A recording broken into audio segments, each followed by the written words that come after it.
नमस्कार, मी श्रुती. महासप्ताह या आमच्या महाराष्ट्र विशेष हे तुमचं अगदी मनापासून स्वागत आहे. या विशेष बुलेटिन मध्ये आपण आढावा घेणार आहोत या आठवड्यातील ठळक घडामोडींचा. पहिली बातमी आहे नाशिकमधून. नाशिकमध्ये मुख्यमंत्री देवेंद्र फडणवीस यांच्या हस्ते ओझर विमानतळ नवीन एकात्मिक टर्मिनल इमारतीच्या बांधकाम आणि विस्तारीकरणाचं भूमिपूजन पार पडलं. ओझर विमानतळाच्या विस्तारीकरणामुळे नाशिकच्या सर्वांगीण विकासाला चालना मिळणार असून यामुळे नाशिक जिल्हा औद्योगिक विकासात भरारी घेईल असा विश्वास मुख्यमंत्री देवेंद्र फडणवीस यांनी यावेळी व्यक्त केलाय. ज्याला आपण संरक्षण क्षेत्रातलं आता जे काही प्रोडक्शन आहे त्याच्यामध्ये HALच्या माध्यमातून मोठ्या प्रमाणात प्रोडक्शन सुरू झालेलं आहे. नवीन चांगल्या ऑर्डर्स मिळालेल्या आहेत, ज्यामुळे रोजगाराची निर्मिती होणार आहे, ज्यामुळे मोठ्या प्रमाणात अँसिलरी युनिट्स या ठिकाणी तयार होणार आहेत. आणि म्हणून मला असं वाटतं की एक प्रकारे आजचा दिवस हा केवळ एका एअरपोर्टच्या भूमिपूजनाचा दिवस नाही आहे, तर इथनं केवळ विमान भरारी घेणार नाही, इथनं नाशिकचा विकास भरारी घेईल, हे या ठिकाणी मला आपल्या सर्वांना सांगायचं आहे. या पुढची बातमी आहे मुंबईतून. मुंबईकरांना आता म्युझिकल रस्त्याचा अनुभव घेता येणार आहे. नरिमन पॉइंट ते वरळी या मार्गावरून तुम्ही प्रवास करत असाल आणि तुमच्या गाडीचा वेग 60 ते 70 किलोमीटर प्रति तासाच्या दरम्यान असेल तर तुम्हाला थेट गाणं ऐकायला मिळणार आहे. गाडीचे टायर्स आणि रस्त्यावर बसवण्यात आलेल्या खास पट्ट्या यांच्या घर्षणातून अशी जादू घडेल की तुम्हाला जय हो या गाण्याचे सूर ऐकू येतील. या अनोख्या मेलडी रोडचं लोकार्पण मुख्यमंत्री देवेंद्र फडणवीस आणि उपमुख्यमंत्री एकनाथ शिंदे यांच्या हस्ते नुकतंच पार पडलंय. खरं म्हणजे अतिशय अभिनव असं ही संकल्पना आहे आणि भारतातला हा पहिला रस्ता आहे. आता 500 मीटर आहे, वाढत जाईल आणि खऱ्या अर्थाने मुंबईकरांच्या मनामध्ये देशभक्ती जागृत करणारा हा संगीतमय रस्ता या ठिकाणी मुंबई आणि आपले राहुल शेवाळे यांच्या संकल्पनेतून झालेला आहे. वळूया पुढच्या बातमीकडे. राष्ट्रवादी काँग्रेस पक्षाच्या नेत्या सुनेत्रा अजित पवार यांनी उपमुख्यमंत्री पदाचा पदभार स्वीकारला.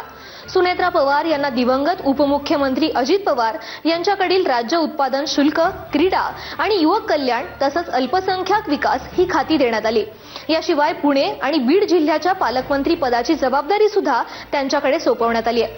अजितदादांची कार्यशैली, निर्णय क्षमता आणि लोकांशी असलेलं आत्मीय नातं हेच बळ घेऊन पुढील वाटचाल करणार असल्याचं सुनेत्रा पवार यांनी म्हटलंय. वळूयात पुढच्या बातमीकडे.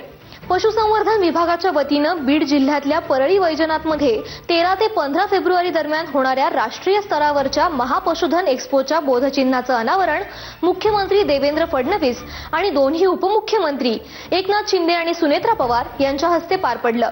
या प्रदर्शनात विविध प्रकारच्या 45 येण्यात येणार आहेत.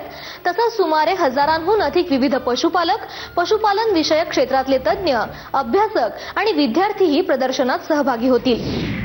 पुढची बातमी आहे राज्य मंत्रिमंडळानं घेतलेल्या निर्णयासंदर्भात.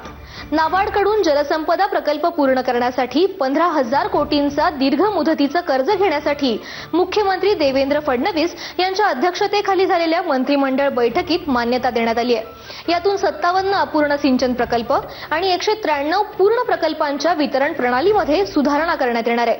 त्याचा फायदा राज्यातील 8 लाख हेक्टर कृषी क्षेत्राला होईल.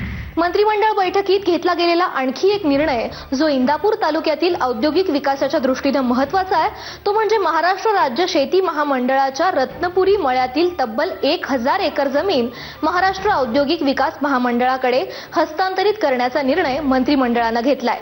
यामुळे इंदापूरमध्ये नवीन औद्योगिक वसाहतीचा मार्ग अधिकृतपणे केवळ प्रशासकीय नाही तर दादांच्या स्वप्नपूर्तीच्या दिशेनं पडलेलं ठोस पाऊल आहे असं म्हणत या निर्णयाबाबत उपमुख्यमंत्री सुनेत्रा पवार यांनी देखील मुख्यमंत्र्यांचे आणि संपूर्ण मंत्रिमंडळाचे आभार मानले. वळूयात पुढच्या बातमीकडे.